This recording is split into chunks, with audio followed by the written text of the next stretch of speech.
celle avec Valérie, elle est particulièrement sympa parce qu'elle a débarqué à un moment donné où on a eu quelques soucis ici avec une de mes collaboratrices qui s'est ouvert la main avec un cutter à 10 jours de Noël.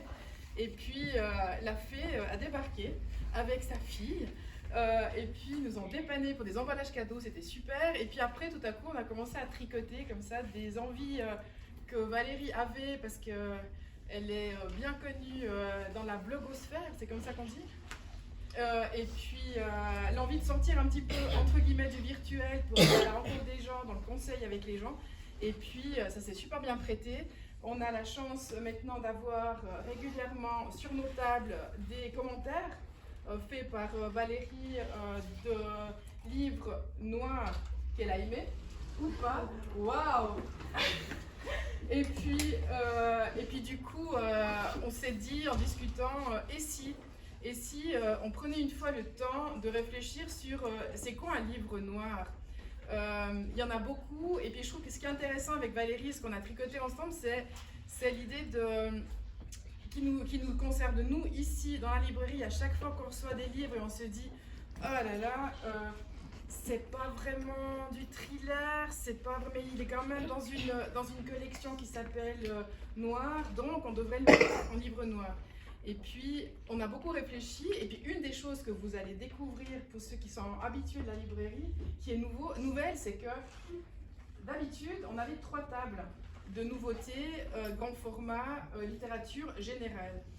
Depuis nos discussions, nous avons 4 tables de nouveautés parce qu'on s'est dit, mais qu'est-ce qu'on fait? On cultive ce cliché que la littérature noire, donc livre noir, on la met à part des autres. Donc, on cultive le cliché de dire que c'est peut-être pas vraiment de la littérature. Je vulgarise vraiment. Et puis du coup, on a décidé de mettre notre table de nouveautés grand format ici, parce qu'elle a vraiment une raison d'être là, et puis que vous verrez qu'il y a peut-être des fois des romans qu'on se dit mais pourquoi c'est en littérature générale, c'est tellement horrible ce qui est raconté. Voilà, donc Valérie va nous raconter un petit peu que sont les livres noirs, parce qu'il y a plein de catégories différentes. Et puis Yves, qui est sorti de l'autoroute et arrivé en courant, débarque avec un livre qui vient de sortir, Yves Gaudin, en vérité, chez Héloïse d'Ormesson. Et puis, quand Yves est arrivé le jour de la sortie du livre, il débarque l'après-midi, il me dit c'est incroyable, je suis invité au Quai du Polar, j'ai pas l'impression d'avoir lu un polar. Donc du coup, moi je pense que tu es une bonne illustration des propos de ce soir. Donc peut-être que j'ai cru comprendre que tu nous présentes d'abord un petit peu l'univers noir, et puis après... ça sera l'occasion. Voilà, après vous aurez l'occasion de discuter, puis après je vous invite volontiers à des discussions, et puis un petit apéritif qui a été préparé par des teams de fées, je sais plus, Elisa et Marion. Voilà, donc bonne découverte du noir. J'ai pas mis un jingle un peu trash et tout ça, c'est pas grave. Non, ça va. Elle est tout en noir. Ouais, toujours. Bonsoir à tous, merci d'être là.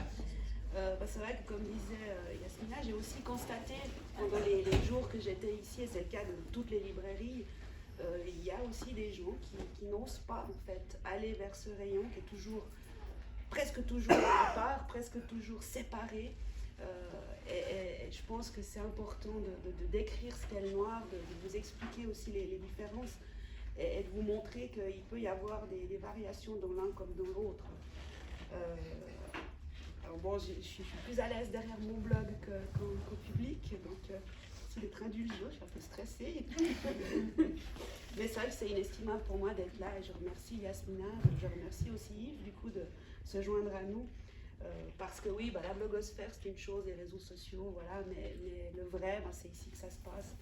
Et c'est là qu'il y a le vrai partage, et c'est là où on peut défendre en fait le genre, parce que c'est ce que je m'efforce de faire depuis maintenant pas mal d'années, mais le faire de manière plus en direct, ça reste beaucoup mieux.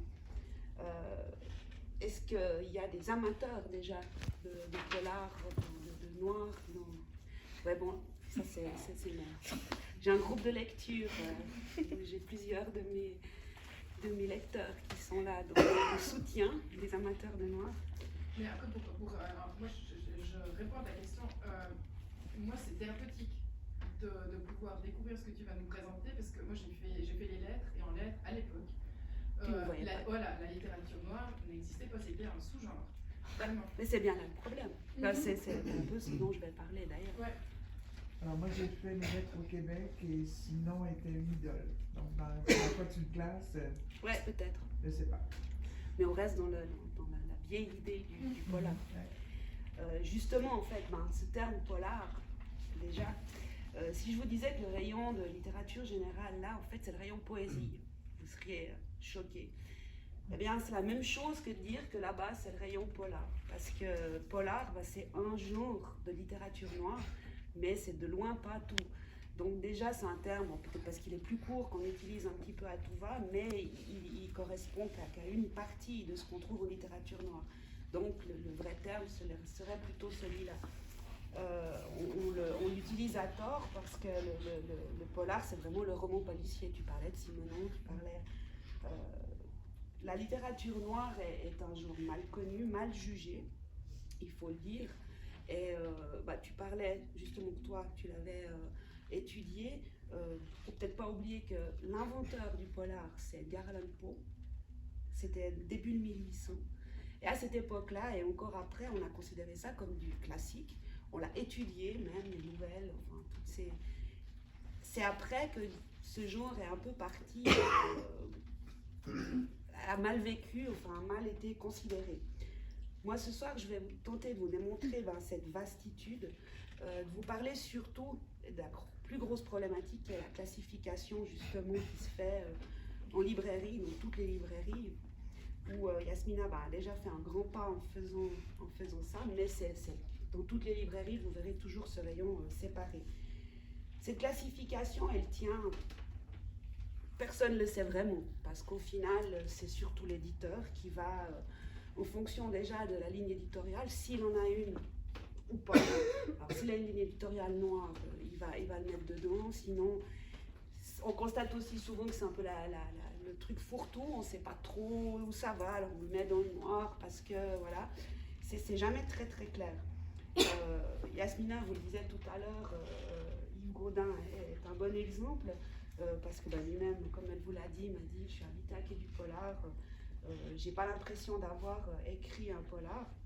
Donc Quai du Polar, c'est la Mecque du polar, c'est le salon à Lyon qui a lieu chaque année, où tout auteur de noir rêve d'être invité, beaucoup d'auteurs internationaux, c'est vraiment le salon le plus réputé. C'est pour te mettre la pression. Voilà. Non mais c'est vraiment génial d'y être, c'est là où tout se passe. C'est le truc, c'est beaucoup de monde, c'est 3 heures de queue pour rentrer, c'est un truc monumental. Ça se passe dans plusieurs salles, enfin c'est la Mecque du polar.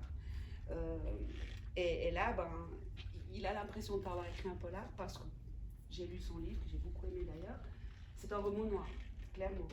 Mais voilà, on fait cette classification qui est finalement fausse.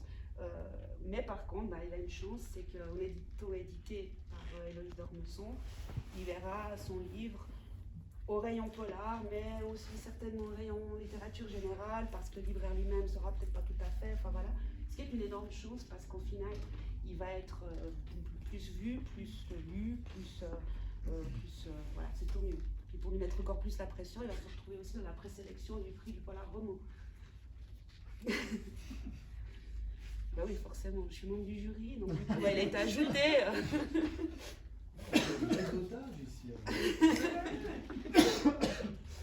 Un bon exemple de ces problèmes de classification, et surtout ces problèmes d'être placé quelque part, Guillaume Musso, un auteur qui écrit maintenant depuis un certain nombre d'années, qui était le plus gros vendeur en France l'année dernière. Son éditeur joue clairement à ce jeu, comme Bussy, comme ces auteurs qui sont devenus très connus. Pourquoi? Justement parce qu'il se retrouve un peu entre deux. Musso, il y a quelques années en arrière, ses premiers livres, on ne voyait jamais écrit quoi que ce soit sur la couverture qui disait quelque chose de spécifique. Depuis quelques années, on voit apparaître le terme thriller. Il n'écrit pas du thriller, il écrit ce qu'on appelle du suspense. Mais voilà, c'est porteur, c'est vendeur, c'est quelque chose qui est apparu comme ça pour que justement on puisse le mettre dans le rayon du noir, mais aussi dans la littérature générale. Enfin, ça glisse un peu partout et c'est aussi ce qui explique leur succès. Les choix que j'ai faits alors de plusieurs livres, une trentaine de livres, qui sont des livres de littérature générale qui sont très noirs, et des livres en littérature noire qui le sont tout autant, voire moins, pour justement vous démontrer que parfois vous trouvez des livres ici qui sont pires que ceux qui se trouvent là-bas en fait.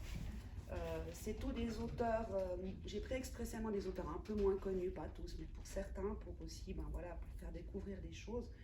Et aussi pour tous les livres qui sont là sont des livres tout publics. Donc qui justement ne sont pas des livres particulièrement durs, bon, c'est pas des histoires d'amour, c'est clair, mais qui sont quand même tout public. Je ne vais pas m'étaler sur chaque livre, le but n'est pas, mais c'est plus pour vous montrer, et surtout vous montrer au travers de tous ces livres tous les différents genres. Donc englobe donc tous ces sous-genres de la littérature noire. Je vais commencer par le plus évident, le polar, qui est donc l'enquête pure et dure, le meurtre, les policiers, pas forcément sanglant, pas forcément explicite. On est clairement dans du Simenon, de la Agatha Christie pour les plus anciens. Mais aujourd'hui, alors on trouve toujours des auteurs de polar qui écrivent ce type de polar très polar, très police, mais on trouve aussi des livres qui sont plus atypiques, qui ont évolué. C'est le cas par exemple de Entre deux mondes d'Olivier Norek. Olivier Norek est un auteur français qui est policier mais qui maintenant se dédie à l'écriture. Il a écrit Entre deux mondes, c'est assez particulier l'histoire, c'est qu'en fait il a passé lui-même 3 semaines dans la jungle de Calais, à l'époque où elle existait encore, et il a vécu avec les migrants, avec les policiers, avec tout le monde. Il a eu des passe-droits pour rentrer un peu partout, et il a ramené en fait ce récit où il a utilisé une trame policière en fiction pour amener en fait tout ce qu'il a récupéré comme témoignage et comme vécu. C'est vraiment un livre bouleversant, un livre difficile par une réalité. C'est aussi le livre qui l'a fait le plus connaître. Il a vraiment été très plébiscité. Après, le polar, c'est aussi, depuis quelques années, où on a commencé à parler de polar nordique, parce que les auteurs nordiques sont arrivés un peu en masse déjà.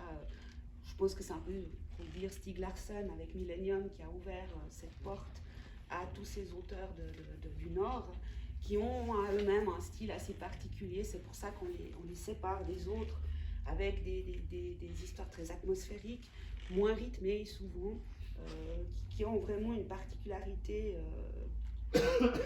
bien à elles. Là, moi, j'ai choisi une auteure islandaise, c'est Lilja Sigurdardóttir. Ça, c'est le 3e volet en fait d'une trilogie qui est assez sympathique. C'est les aventures rocambolesques d'une femme qui devient passeuse de drogue par la force des choses. C'est vraiment assez sympa, c'est assez cocasse comme histoire. Le premier en fait est piégé, ça c'est le 3e, il y en a d'autres là-bas. Dans le polar, ce qu'on trouve aussi, c'est le polar historique, forcément. Plus vaste que le polar, forcément aussi en fonction des époques. De bons exemples, c'est Giacometti Ravel, mais bien alors Leeuwenbroek. Leeuwenbroek, un auteur français qui a écrit plus de 20 livres, c'est un vieux briscard dans tous les sens du terme. Il a des livres qui sont souvent proposés en littérature générale. Comme par exemple Le Loup des Cordeliers, qu'on retrouve très régulièrement, et c'est le cas ici d'ailleurs, où il est dans le rayon de littérature générale. C'est un polar, certes à l'époque de la Révolution, mais c'est un polar. A l'inverse, Leeuwenbroek a écrit il y a quelques années, en 2015, Nous rayons juste de liberté, qui est un livre absolument magnifique, qui est à lire absolument. Il a été décrété il y a peu que c'est un des meilleurs livres de la décennie. C'est vraiment superbe. À l'inverse, on est dans un polar, littérature générale, et là, il a été édité à l'époque en littérature noire, et on est dans une histoire d'amitié, un road movie. C'est certes noir, mais c'est pas finalement tant. Donc, on a déjà là un décalage en fait entre ces deux livres. Et celui-là, il se passe à quelle époque? Ouais, contemporain. C'est une bande de jeunes en fait qui partent, ils vivent dans la dèche, et puis ils décident, ils prennent leur moto et ils partent à travers les États-Unis. C'est magnifique. C'est dit comme ça paraît simple, road movie, machin, moto, mais la manière dont c'est écrit, la manière dont toute l'histoire est montée, c'est absolument exceptionnel. J'en parlais tout à l'heure du suspense. C'est vrai que c'est un terme qu'on n'utilise plus tellement. C'est un peu dommage parce qu'au final, ça reste une catégorie qui existe toujours. Comme je vous parlais de Musso, Bussy, je pense que c'est clairement des livres qu'on peut dénoter suspense. La reine du suspense, c'était clairement Mary Higgins Clark, qui est d'ailleurs décédée la semaine dernière. C'est des intrigues légères, c'est pas forcément de cadavres, c'est vraiment des livres tout public qui sont souvent d'ailleurs très connus ou très publicités parce que justement ils peuvent être lus par beaucoup. Dans ce sous-genre, ensuite, on trouvera le thriller, tu en parlais tout à l'heure. Alors le thriller, c'est l'anglais frissonné. Ce sont des livres qui sont plus supposés nous faire peur. Des livres où on trouvera plusieurs meurtres, souvent des tueurs en série, de la police, mais pas forcément toujours, plus forts, plus sanglants. Mais là aussi, il y a beaucoup de variations, dans le sens où c'est une appellation, comme je le disais déjà avant, utilisée un peu à tout va. Parce qu'elle est devenue porteuse, elle est devenue à la mode. C'est donc pas facile de s'y retrouver, ça c'est clair. C'est un genre qui permet aussi d'aller plus loin.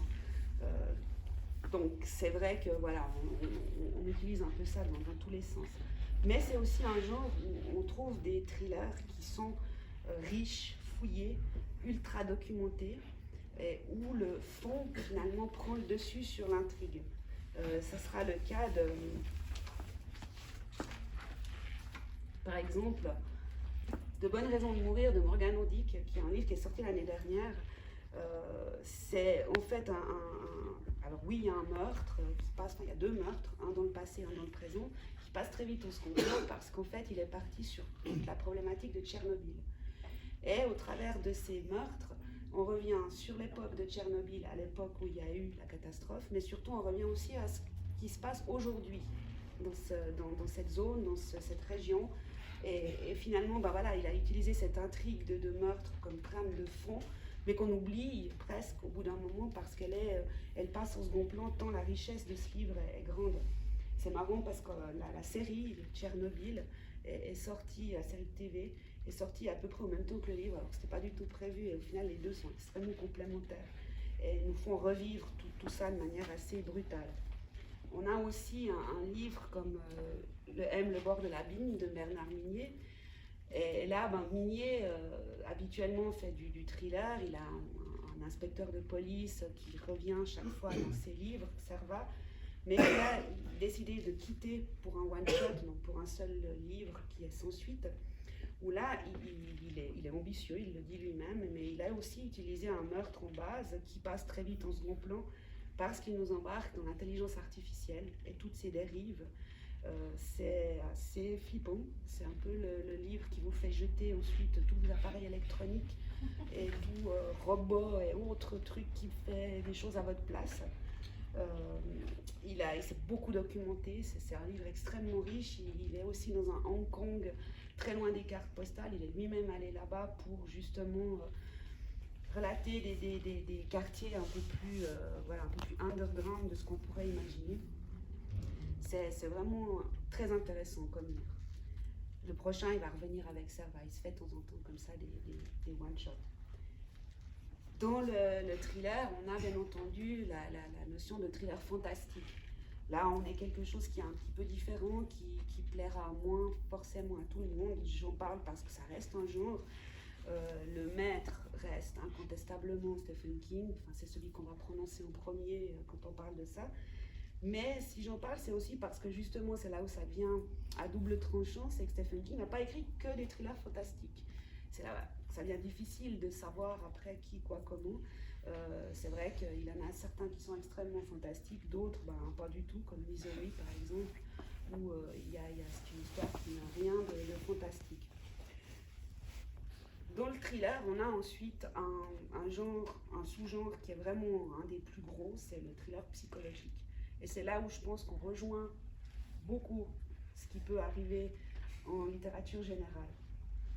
Donc le thriller psychologique, c'est pas ou peu de cadavres, c'est pas ou peu de police, c'est pas de sang ou très peu explicite, mais ce sont des livres qui sont percutants, qui font réfléchir, souvent des histoires d'emprise, de viol, de meurtre passionnel, de vengeance, d'enlèvement, mais qui s'intéressent finalement à la psychologie des personnages, mobiles, pourquoi ils ont fait ça, comment ils en sont arrivés là. C'est vraiment plus dans ce conflit entre les personnages, c'est beaucoup plus axé dans cette relation-là. Là, il y a un livre d'un auteur anglais, Alex Michaelides, dans Son silence. C'est l'histoire d'une femme qui est retrouvée à côté de son mari assassiné. Et elle ne dit rien, elle n'a jamais émis quoi que ce soit sur ce qui s'était passé. Elle se retrouve incarcérée en unité psychiatrique. Et le psy qui la suit va fouiller au fait dans son esprit pour qu'on comprenne pourquoi elle a tué son mari. La fin est surprenante. C'est un livre qui est sélectionné pour le prix des lecteurs Bosch de cette année. On a aussi la deuxième femme, là un bon exemple, il était aussi placé en littérature générale. Elle dit toutes les erreurs qu'on a fait. Non, mais c'est pas les erreurs. J'ai discuté avec une libraire à Lausanne quand je lui ai parlé de cette soirée. Elle voulait être là, malheureusement, elle ne pouvait pas. Mais c'est exactement le même problème qu'ils ont. Et ce que tu disais sur Stephen King, c'est tellement vrai. Parce que du coup, on se dit quand un auteur est dans différents genres, on fait quoi? On le dispatche dans les différents genres ou on met tout au même endroit? Il faut-il encore avoir Yves, c'est pas le grand écart. La littérature générale et le polar, il faut pas le grand écart chez nous. Puis, faut-il encore avoir lu chaque livre pour pouvoir être capable de dire cette histoire-là, elle est comme ça, cette histoire-là, elle est pas comme ça. Puisque Oui. Yes, je peux aussi. Tu as passé très rapidement sur Misery. Pour moi, c'est un chef-d'œuvre. C'est un chef-d'œuvre. Alors, toi, tu le classerais dans quoi? Alors, évidemment, c'est pas du fantastique, mais c'est quoi? C'est un suspense? Moi, je pense que c'est un suspense. Le type va s'en sortir. Mais c'est du noir aussi. Oui, mais le suspense. Mais bon, là aussi, c'est aussi là où je vais en arriver, c'est de dire qu'après, il y en a certains, tu peux les classer dans plusieurs genres. Puis c'est extrêmement difficile de les classer. Et puis, évidemment, dans toutes ces séries-là, il y a beaucoup de folie. Hein? Il y a beaucoup de folie. Toujours un personnage qui... Ça pourrait être un thriller psychologique aussi, un thriller psychologique, ouais. Par exemple, tu vois, ça peut être beaucoup de choses au final. Ouais, d'accord. Là, la deuxième femme de Louise May, qui est une auteure française, elle relate, à travers ce livre avec brio, l'histoire d'une femme qui tombe amoureuse d'un homme dont la première femme a disparu, sans qu'on sache ce qu'elle est devenue, sans qu'on ait retrouvé son cadavre ou quoi que ce soit. Et cette deuxième femme réapparaît soudainement et va créer toutes sortes de problèmes. C'est un livre clairement sur l'emprise. J'y reviendrai plus tard par rapport à sa structure, quand on parlera justement de ça. Ou alors encore un autre livre d'une auteure française encore, Double amnésie de Céline Dangean. Céline Dangean a gagné le prix du polar de Cognac en 2018 avec Le Cheptel, qui est celui qu'elle a écrit avant celui-là. Le prix de Cognac, c'est le prix le plus prestigieux pour le polar. On dit polar parce que les prix s'appellent Cognac, mais voilà, on en revient toujours à la même chose, c'est pas un polar. Avec celui-ci, elle est revenue avec quelque chose qui est beaucoup plus tout public. Le Cheptel, il est un petit peu plus soutenu. C'est vraiment un récit complexe à plusieurs niveaux, deux meurtres qui ramènent au passé, avec une notion d'amnésie. C'est un vrai jeu de pistes. C'est excellent. Ou encore, je reste dans le prix de Cognac parce que justement, c'est des bons exemples.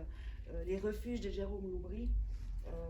C'est indescriptible tant le récit est complexe et joue avec les nerfs. C'est vraiment un livre qui transporte, c'est presque un thriller psychiatrique parce qu'il transporte vraiment dans les labyrinthes du cerveau humain.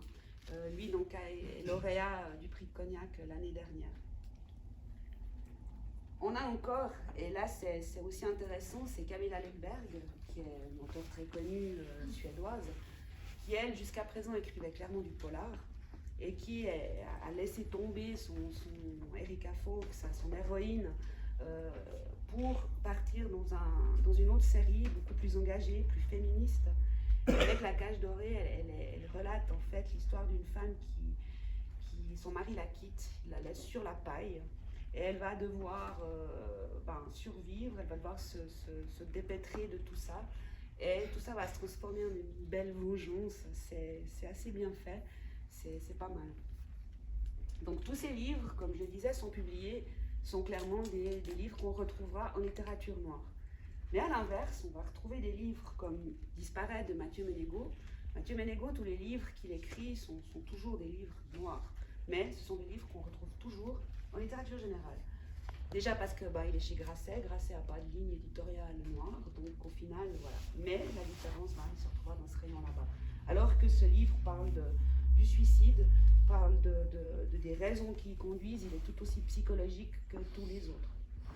Et les précédents qu'il a écrits sont du même gabarit. Pareil pour Sauf que c'était les enfants de Gabriel Tullow, qui est aussi un livre en littérature générale, mais qui parle du viol. Donc on est aussi clairement dans une notion psychologique de personnage, de comment on accepte les choses et comment on les décrit. C'est des livres qui n'auront pas le même public, alors qu'au final, ils parlent souvent des mêmes thèmes. Dans le thriller psychologique, j'ai fait une petite séparation par rapport à des thrillers psychologiques, mais qui sont plus sociétales. Parce qu'au final, ça reste un genre dans lequel on va pouvoir dénoncer, parler plus encore de problèmes de société. Ça sera le cas, par exemple, de Miracle, de Solène Bukowski. Miracle, c'est vraiment un livre bouleversant. C'est un livre qui pourrait tout à fait être en littérature générale, parce qu'il n'a pas grand-chose de... Il est noir, mais il n'est pas du tout sanglant. C'est une mise en exergue des réseaux sociaux. En fait, c'est une jeune fille de 21 ans qui découvre qu'elle a une tumeur au cerveau. Elle veut, pour une dernière, elle a plus de 2 ans à vivre, elle veut faire la traversée de l'Atlantique avec son chat. Et elle n'a pas d'argent pour restaurer le bateau de son père, qui était un grand navigateur décédé en mer. Elle a la bonne idée de faire une vidéo et de balancer ça sur les réseaux sociaux. Et c'est l'histoire de ça après. Donc vous imaginez bien, ça va pas forcément bien tourner, mais surtout ça démontre ce que sont les réseaux sociaux aujourd'hui, et c'est assez terrible. Moi, c'est un livre que j'ai lu à boule au ventre et j'ai fini en larmes. C'est vraiment très, très bien fait. Elle a une plume qui est remarquable. À l'inverse, on va trouver Amélie Antoine avec Raison obscure, qui elle, donc, Miracle est publié chez Cosmopolis en littérature noire. Amélie Antoine, elle, on l'a plus retrouvée en littérature générale. Alors qu'en fait, c'est un livre qui est tout aussi dur, si ce n'est plus. Alors c'est un livre particulier parce que je ne vais pas vous dire de quoi il parle.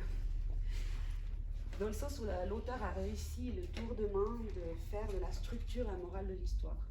C'est très particulier. Elle s'est battue elle-même pour que le 4e de couverture ne figure pas le sujet du livre, mais son éditeur n'a pas voulu.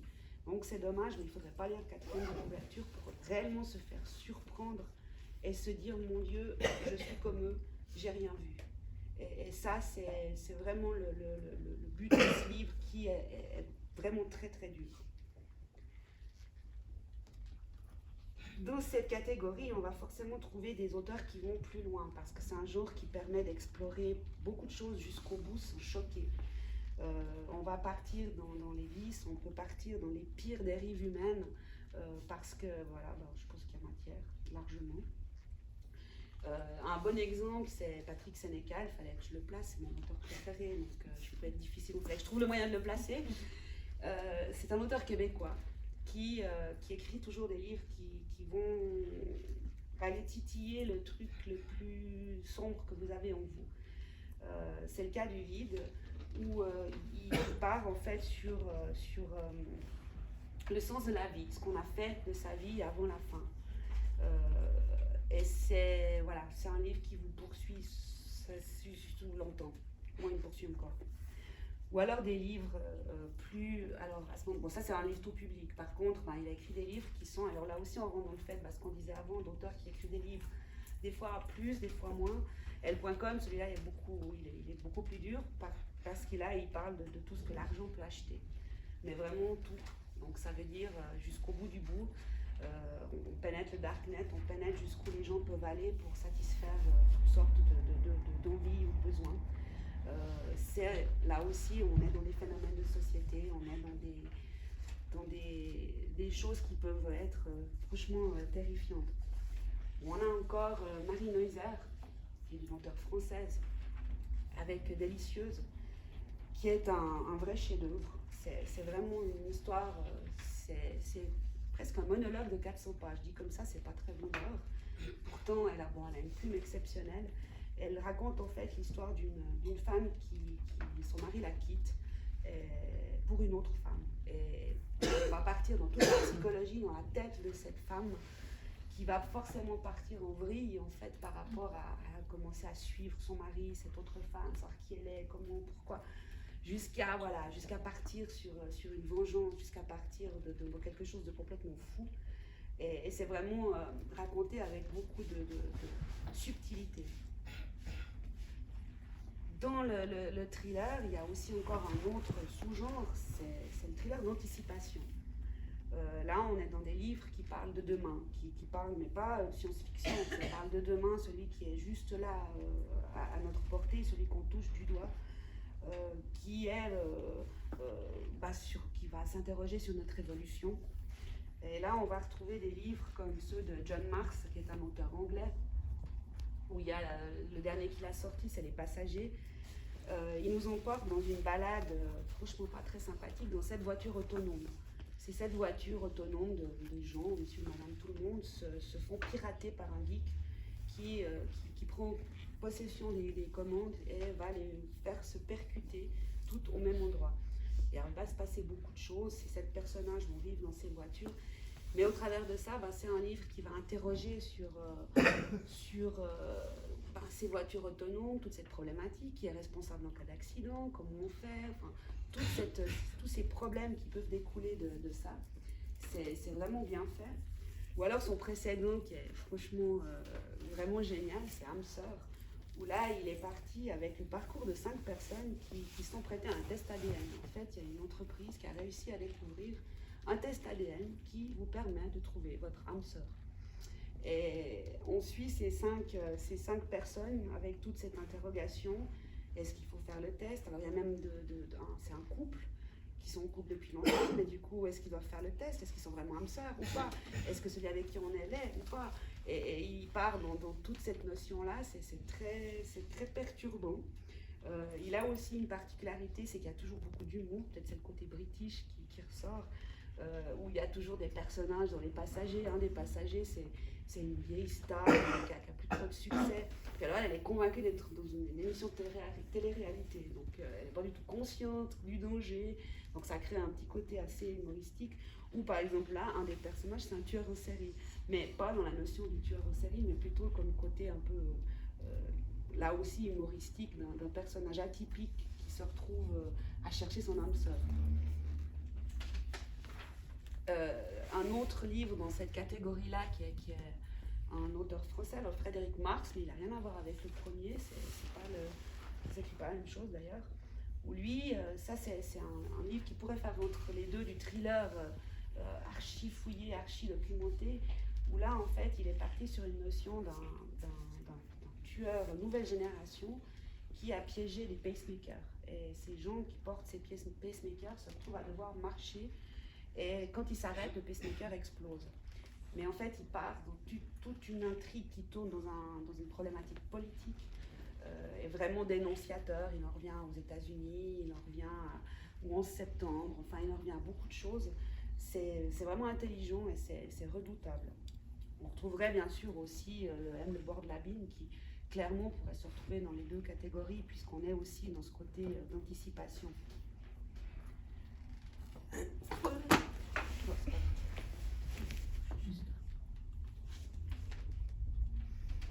Le dernier sous-genre de cette famille de la littérature noire, c'est clairement le roman noir. Et c'est là qu'on va voir vraiment les plus gros problèmes entre les différentes littératures blanches ou littérature noire.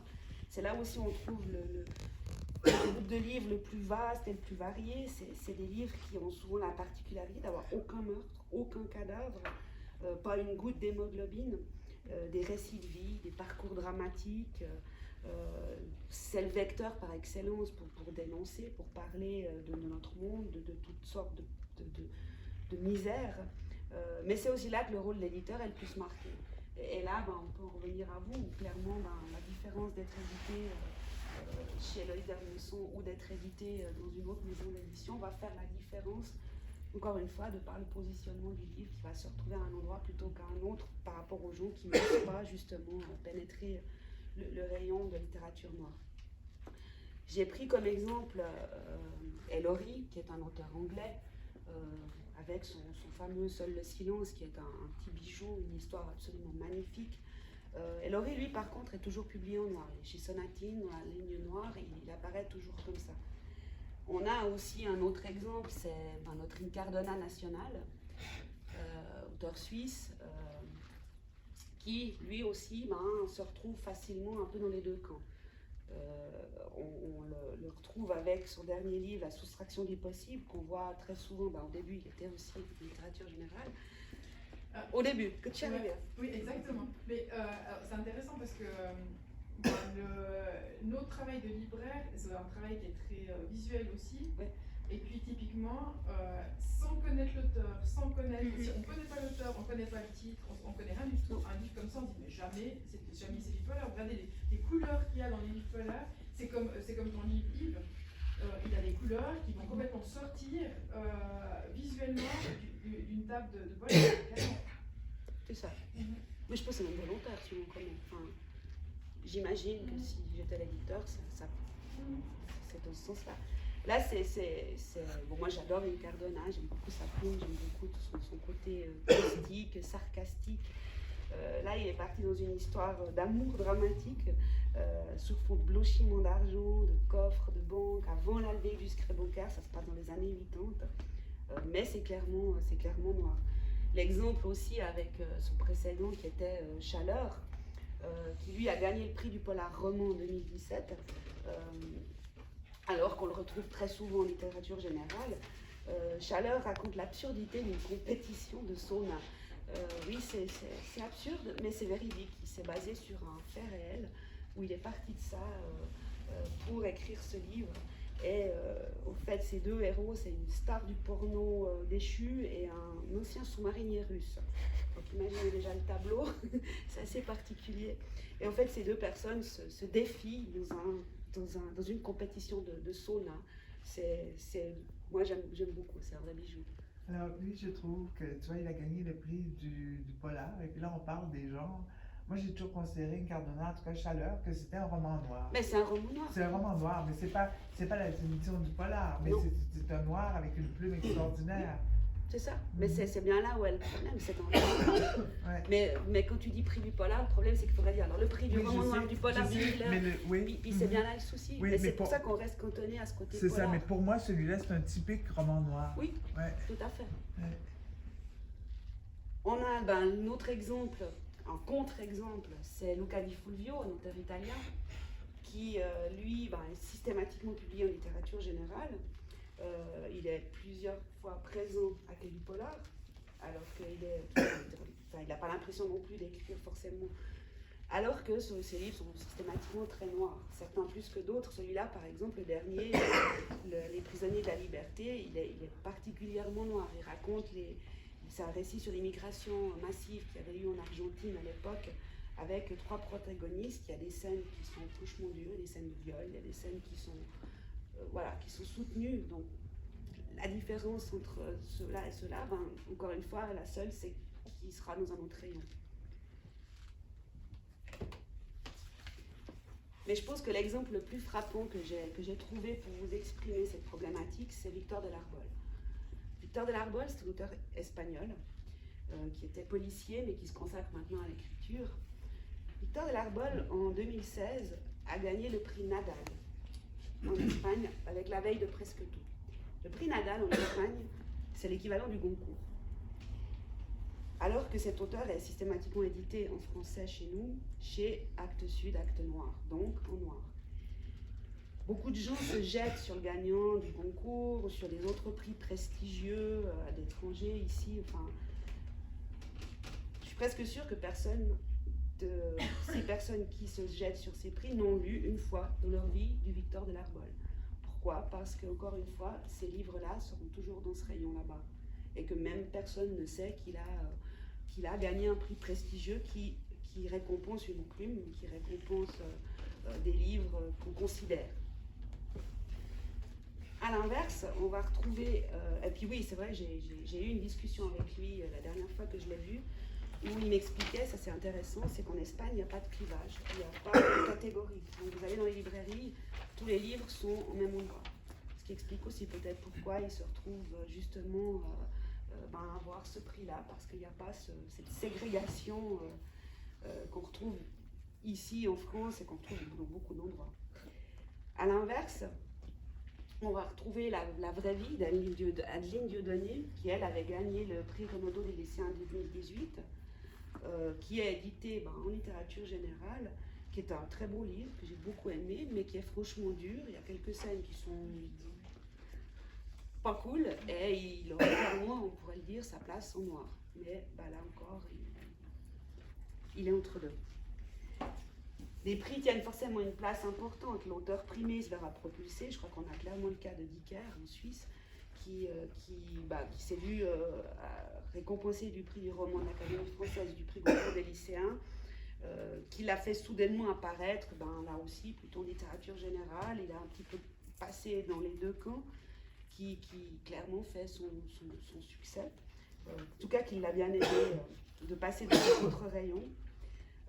J'ai eu plusieurs fois des discussions avec des auteurs de littérature noire qui réfléchissent clairement à se dire je vais désormais peut-être publier en littérature générale parce que voilà, ils se rendent compte qu'ils ont peut-être plus de chances de percer, enfin en tout cas d'avoir un peu plus de succès.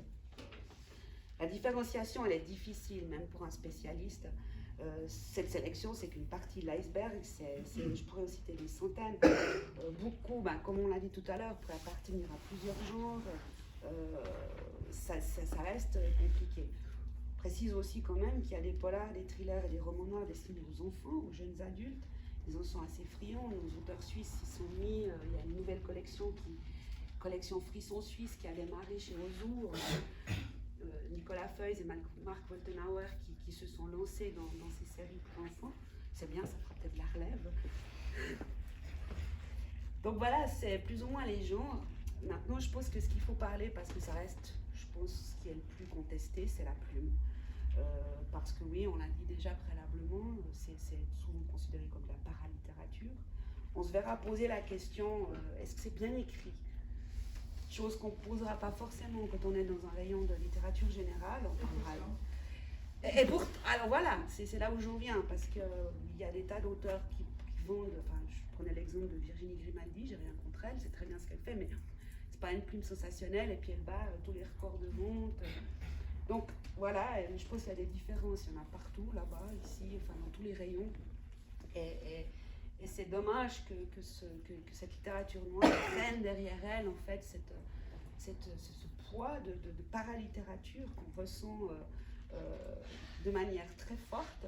Et d'ailleurs, c'est très marrant parce qu'en fait, je suis tombée sur Instagram, juste au moment, la semaine dernière, où je préparais cette intervention, sur un post de Pierre Lemaître. Donc Pierre Lemaître, gagnant du Goncourt, qui écrit à propos de Joséphine Cardona, si on vous raconte que le roman noir n'est pas de la littérature, entre parenthèses, je ne sais pas qui oserait, mais on ne sait jamais, 3 petits points, donnez à lire Joséphine Cardona, l'un des plus talentueux. Donc, voilà, ça va dans ce sens d'être mal considéré, d'être toujours à la traîne. Et là aussi, il y a des auteurs de noir qui sont capables de faire des exercices de style de haute voltige. Je parlais tout à l'heure de La deuxième femme de Louise May. C'est un livre sur l'emprise, mais en plus, elle a réussi un tour de main de faire de la narration la substance même du livre. Et on va au début d'ailleurs être très perturbé par cette narration qui est extrêmement particulière, mais on va très vite se rendre compte qu'en fait, c'est volontaire et qu'elle fait partie elle-même du thème. Et c'est assez saisissant. On va retrouver aussi, alors là encore, quelque chose de plus fort, c'est Solène Bakowski, encore une fois comme auteur de Miracle, et Amélie Antoine, qui ont fait un livre en 2. Et en fait, c'est vraiment quelque chose, c'est un très gros projet qu'elles ont fait, où elles sont parties sur une même histoire, mais en fait, un auteur a écrit l'histoire de cette famille qui a 2 jumelles qui se rendent dans une fête, et une des jumelles disparaît. Donc une auteure a écrit cette histoire avec cette famille où une des enfants disparaît, tout ce qui s'ensuit.